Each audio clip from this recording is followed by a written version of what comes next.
Est-ce qu'en fait, c'est vous l'auteur de cette description, c'est ça? Oui, oui, oui, bien sûr. Enfin, quand on s'occupe d'un portraitiste, on est toujours devant des costumes. Hein. Au 19e, c'est plutôt du nu. Mais là, enfin, un portraitiste qui travaille sur commande, c'est un homme qui copie des costumes qu'il n'invente pas. Ça, j'ai lu quelque part que Lyotard, il était vraiment connu pour reproduire très fidèlement ce qu'il voyait, ses Oui, modèles. oui, oui, il le disait lui-même. Hein. Il Confirmé. n'inventait rien. Il ne faisait que de reprendre ce qu'il avait devant les yeux. Ouais. A priori, ça veut dire que, donc, comme elle est représentée, le vêtement, c'est vraiment ce qu'il a vu. Sans doute. Oui, oui, là, on peut être sûr, hein, n'est-ce pas? Les Anglais, par exemple, faisaient tout autre chose. Hein.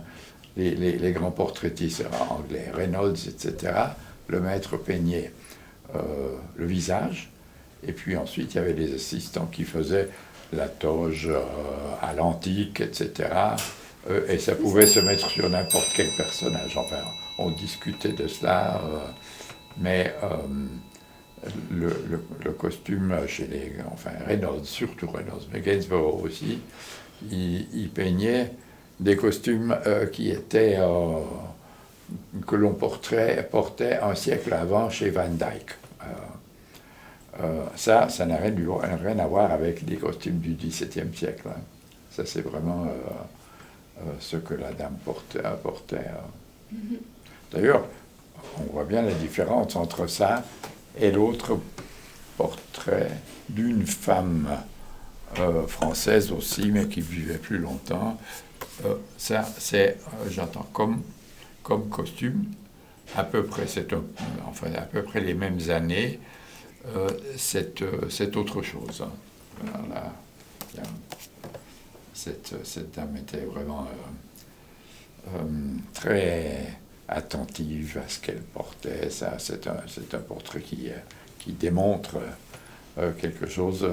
Celui-ci est plutôt standard, tout simplement beaucoup de fourrure, mais enfin, c'est pas un costume détaillé comme celui-là. Là, vous aurez beaucoup à faire si vous voulez recoudre ça.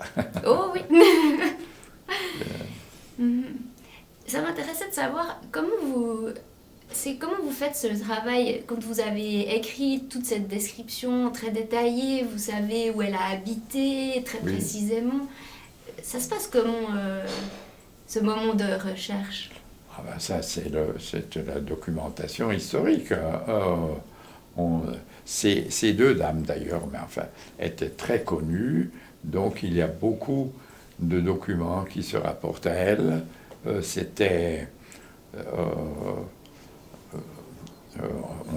sait donc exactement où elle a habité, on connaît son origine, de quelle famille, et elle était liée avec beaucoup de personnes, alors à Genève, autant des Genevoises et des étrangères, hein, françaises, anglaises. À Genève, il y avait, toute petite que soit la ville à l'époque, il y avait beaucoup de personnes de qualité, de classe, les banquières, etc.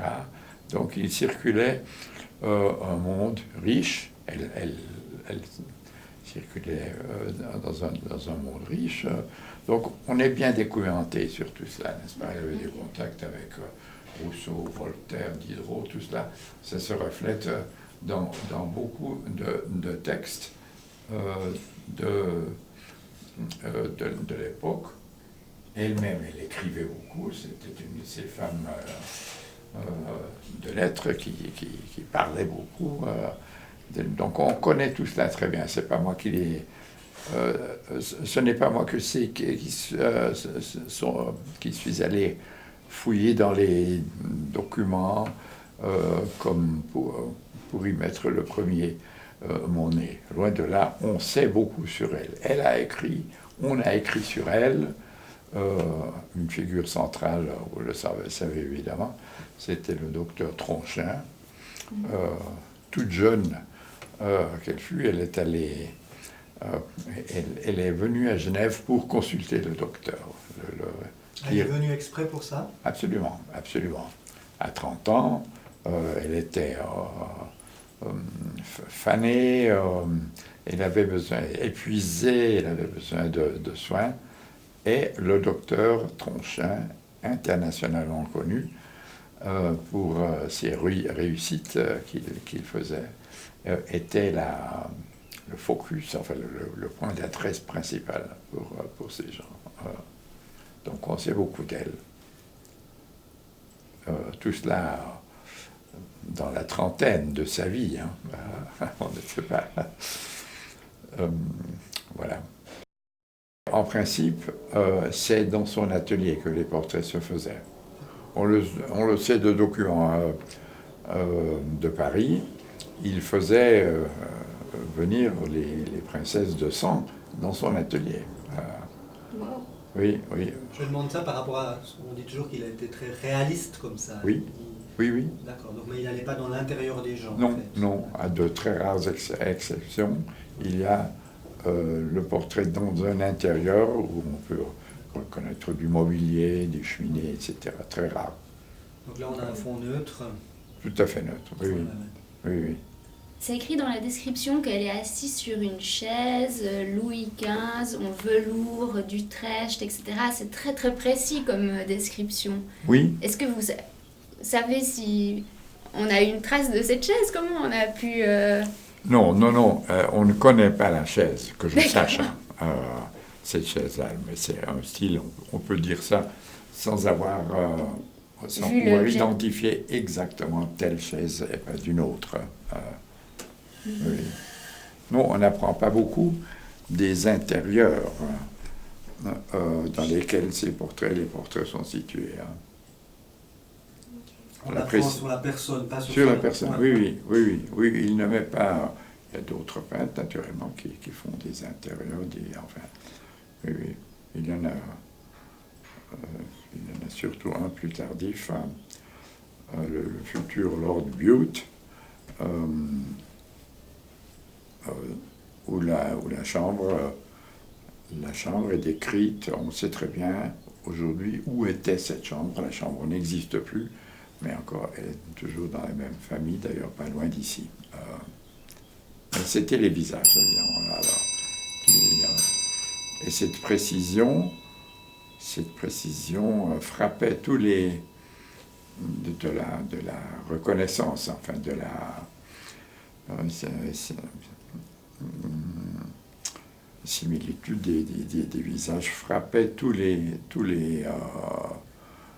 personnes qui se faisaient peindre. En général, enfin très souvent, des portraits depuis le 16e, enfin surtout 17e siècle, surtout les portraits de cour, c'était des portraits beaucoup plus standardisés. Et magnifiés, j'imagine, non? Magnifiés, ouais. Naturellement, les princes, les princesses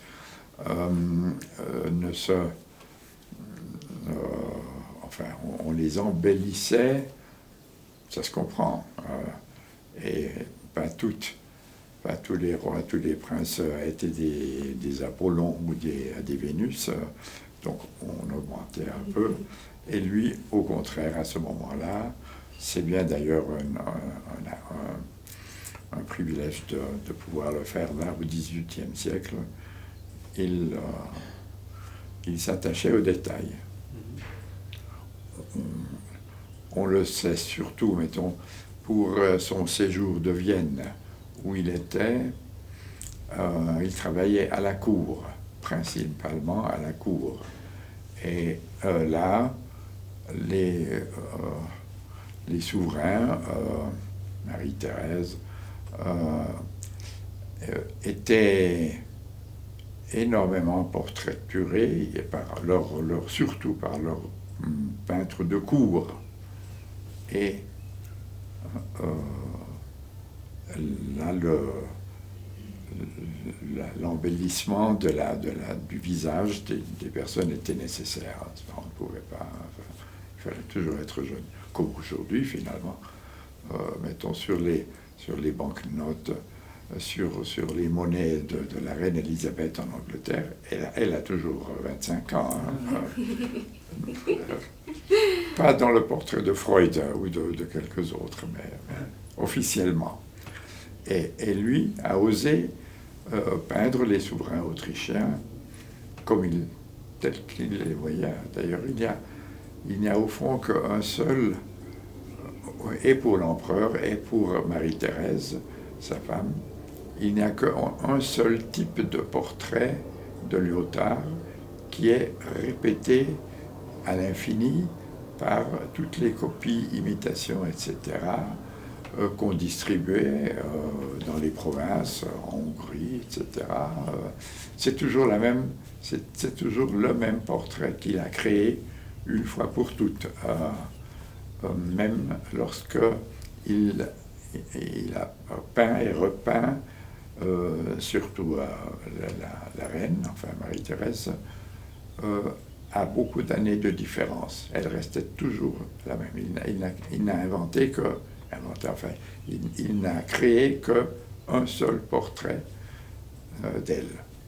20, 20, 30 ans plus tard aussi. Elle reste immuable. Donc il a imposé un nouveau style de peindre, parce que les gens étaient contents quand ils avaient la réalité en face d'eux-mêmes. Ils étaient ravis. Ils étaient ravis. Ah oui, oui, je crois qu'il y a eu des personnes étonnées par ce qu'il faisait. Oui. Ouais, étonnées par la différence de ce que les peintres de cour faisaient, ou peut-être jusqu'à un certain degré aussi ne savaient que faire. C'est-à-dire... Il était extraordinaire à capter pour chaque personne une individualité qui a fait sa réputation.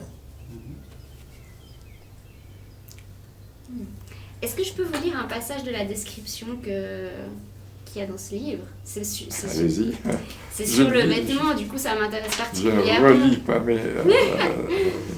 Alors, dans ce portrait qui compte parmi les plus brillantes réussites de Lyotard, Madame d'Épinay, âgée de 33 ans, est représentée à mi-corps, vue de face, assise légèrement de côté, dans un fauteuil Louis XV recouvert de velours d'Utrecht rose fané, la tête tournée et inclinée, le regard sur le spectateur. L'index de la main droite touche le menton, le coude n'est pas appuyé.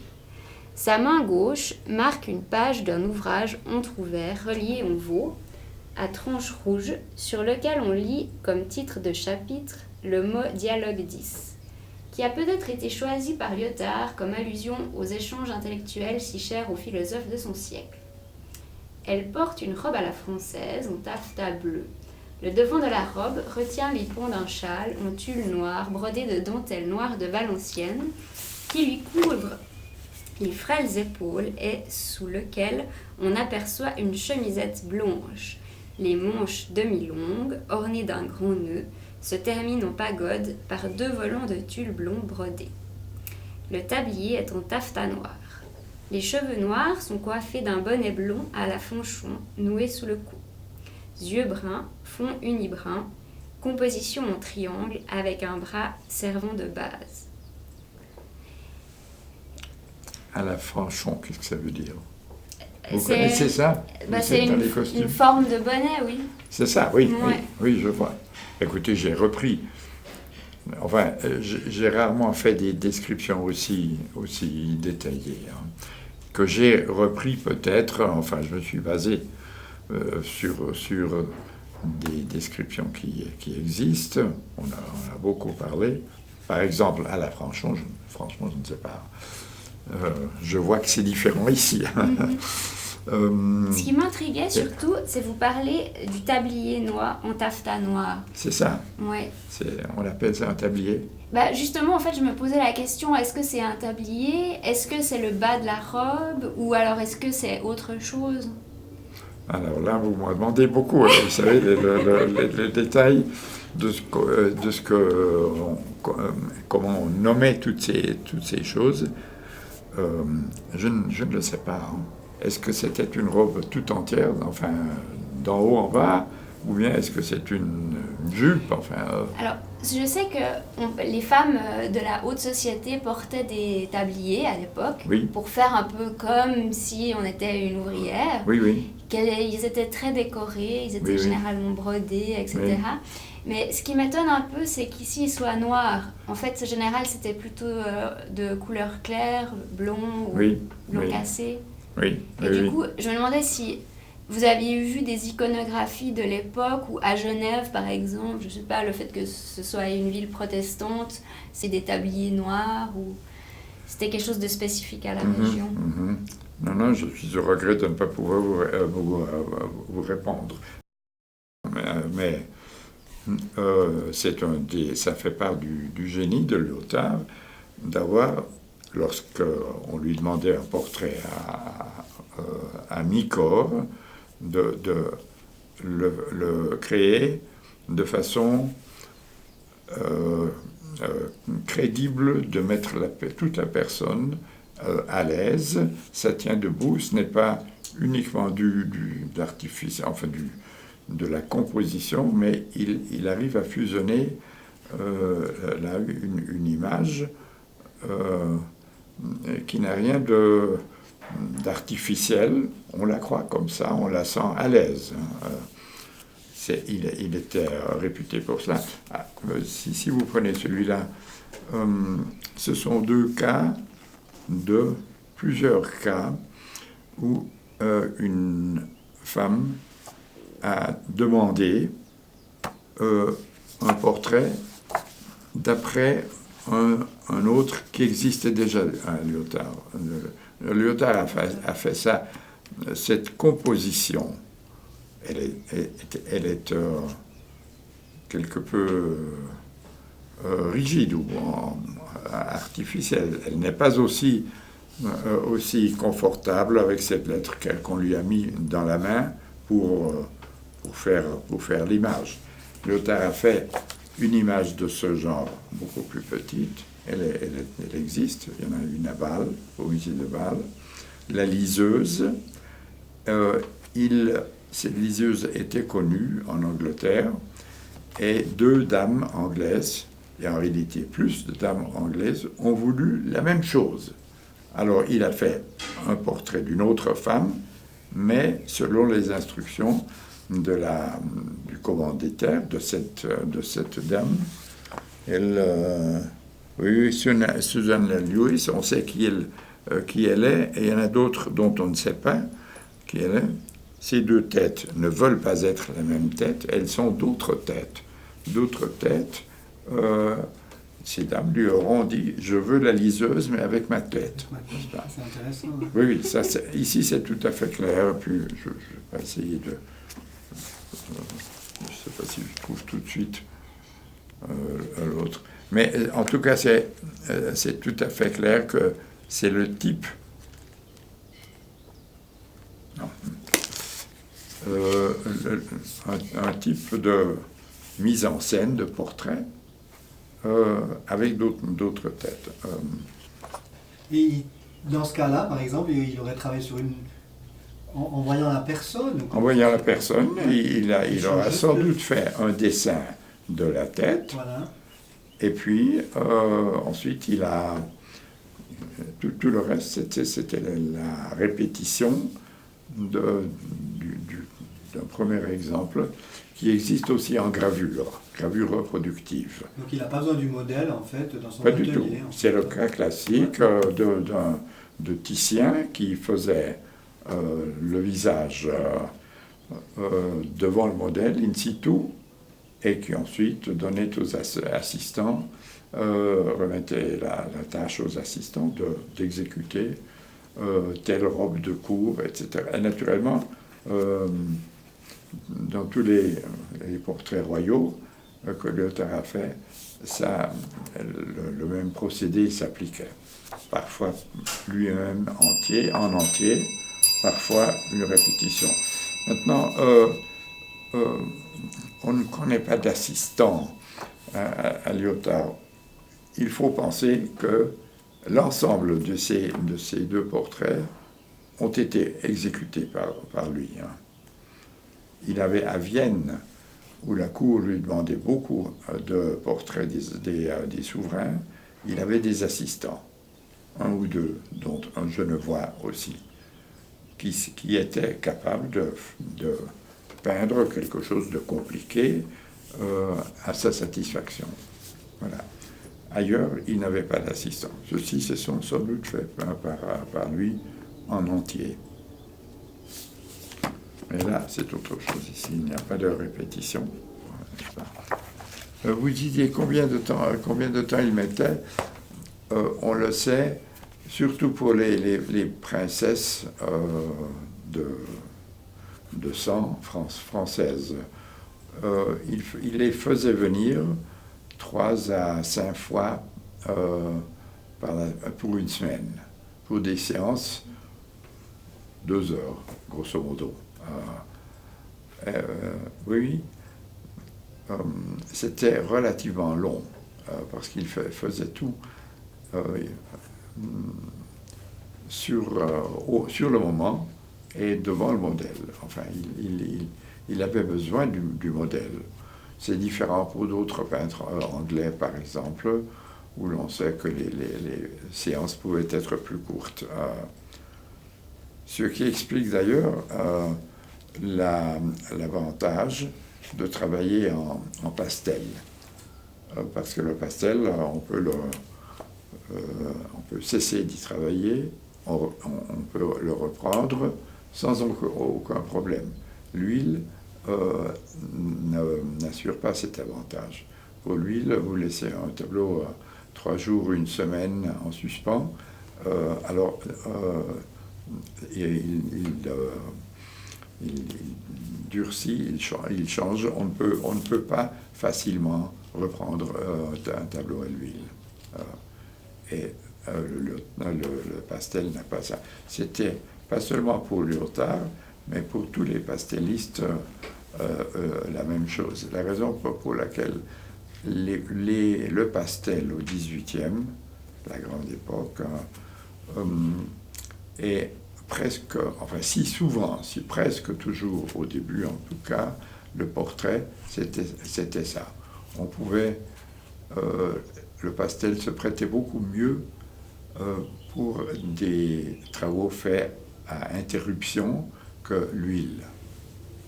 Rosalba Carriera, la première et la plus grande des grands pastellistes italiennes, qui elle aussi voyageait de cour en cour, n'a fait presque que des pastels. Et on appelait enfin le pastelliste, il allait de cour en cour, beaucoup plus. Enfin, dès que dans une ville, le pastel, la demande d'une ville en dehors des grandes capitales, dès que la clientèle de la haute noblesse était épuisée, le pastelliste s'en allait dans une autre, parce que enfin, on ne lui demandait pas surtout des grandes scènes de genre ou des scènes de l'histoire ou des batailles, pas du tout. C'est pourquoi beaucoup de pastellistes étaient des peintres itinérants, comme Lyotard. Et d'une cour, alors, au XVIIIe siècle, en Allemagne, il y avait 50 cours, mais relativement petites, et dès qu'il à Dresde, à Weimar, etc., dès que le prince et toutes les bonnes familles qui devaient imiter le prince avaient leur portrait par le grand portraitiste, le portraitiste s'en allait. Il y avait des maîtres de cour aussi, bien sûr. Enfin, Marie-Thérèse avait évidemment un peintre de cour. Lyotard n'imitait pas ce que les peintres de cour faisaient. Les grands portraits standards que les princes envoyaient à ses ministres et à ses autres provinces donnaient une image standard du prince, et l'itinérant, Lyotard par exemple, pouvait se permettre de créer une image plus individuelle, plus personnelle, en particulier aussi parce qu'il en avait le génie de le faire. Pour Madame Lyotard, si j'entends ce que vous dites, on peut imaginer qu'elle a posé 2 heures par jour pendant 3 semaines ou quelque chose comme ça. Oui, ça doit être dans ces limites-là. D'accord. Peut-être un peu moins que 3 semaines. Ouais. Mais enfin, c'était quand même long. Ouais. C'était long, ça demandait, pour ces gens qui étaient toujours très demandés à la cour, évidemment, un accommodement de s'abaisser.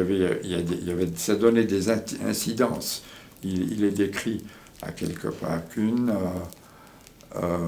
que Lyotard a osé faire attendre une princesse du sang à Versailles.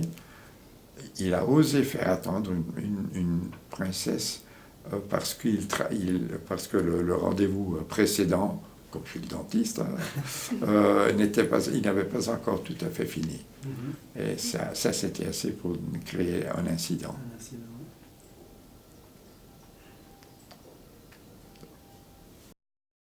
Souvent, quand on fait une robe à la française au théâtre, on fait une robe qui est d'une pièce et qui est juste lacée dans le dos, en fait. Ah oui, je vois. Pourquoi ? Parce que, a priori, on n'a pas envie qu'on doive passer 1 heure à habiller la comédienne. Donc ça doit être rapide, etc. Oui. C'est d'autres contraintes. Tandis que là, vraiment, l'idée, c'est de recréer cette robe le plus fidèlement possible. C'est-à-dire, cette pièce-là, qui s'appelle la pièce d'estomac, elle est à part de cette pièce-là, qui est le manteau de robe. Je comprends, oui. Et a priori, cette pièce-là, elle est cousue ou épinglée lorsque Madame d'Épinay s'habille sur elle. Oui.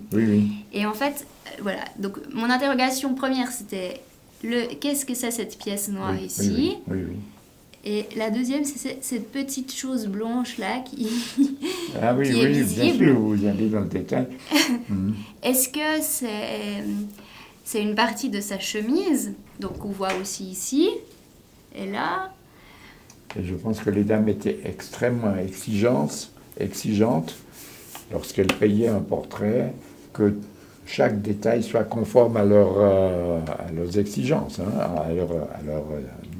il ne devait pas y avoir de détails inexistants ou fantaisistes, etc. Ça devait être très précis. Parce que, a priori, si cette partie blanche ici, c'est la chemise, alors ça veut dire qu'elle n'a pas de corps à baleine. Vous voyez, et du coup, c'est un peu étonnant.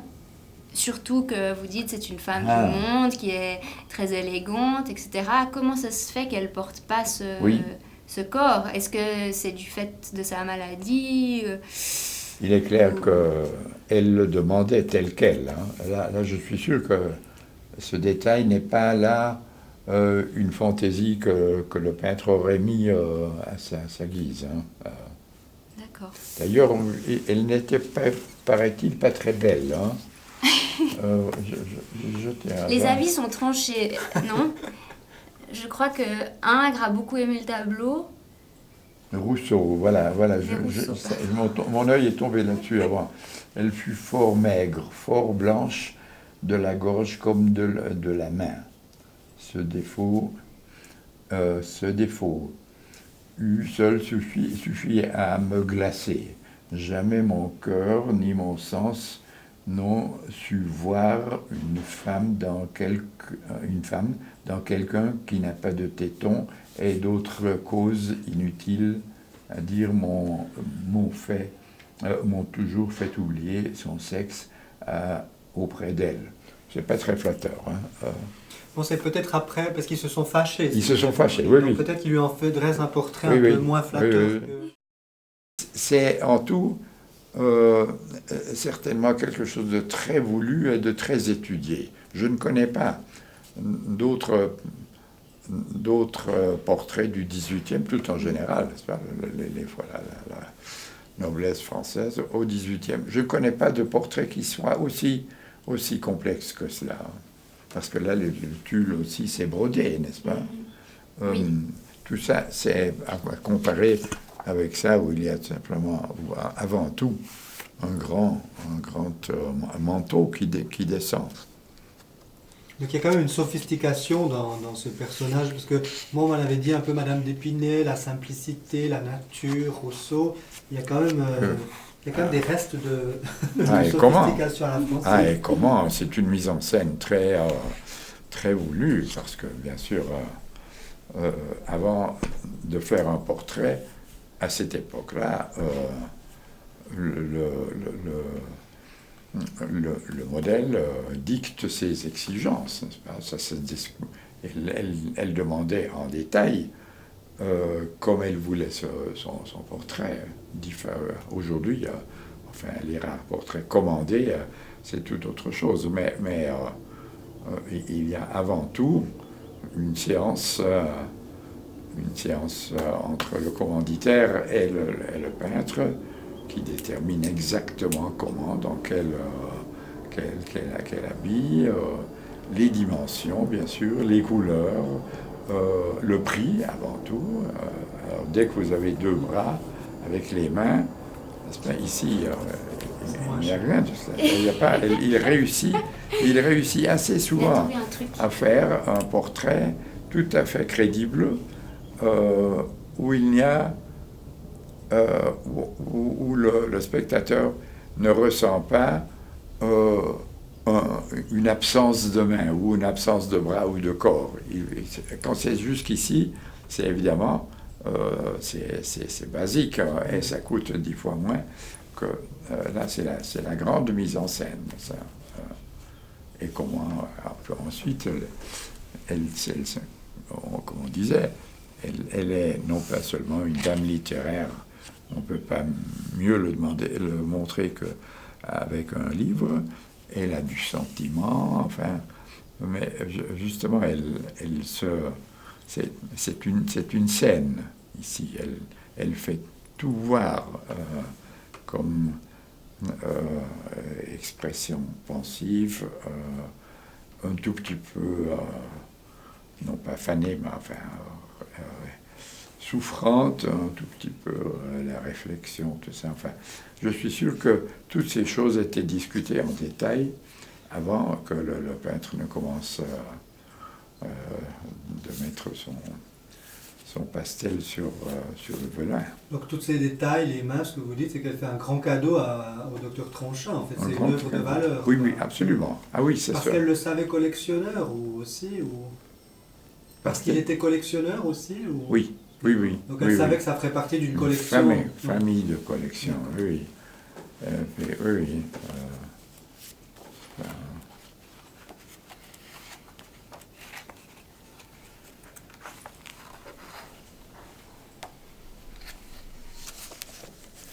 Là, c'est la servante que Madame d'Épinay avait. Ah, d'accord. Et grand portrait, servante qui a fait carrière. C'est-à-dire, c'était l'éducatrice de son fils. Et lorsque Madame d'Épinay est retournée à Paris, elle a pris avec elle cette genevoise, Mademoiselle Curchod, qui s'est si bien adaptée à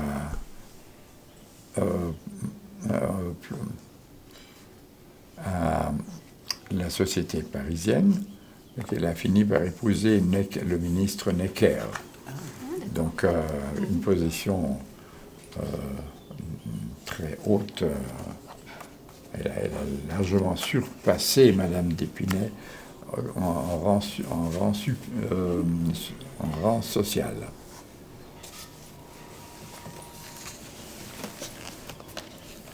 Je cherchais un autre.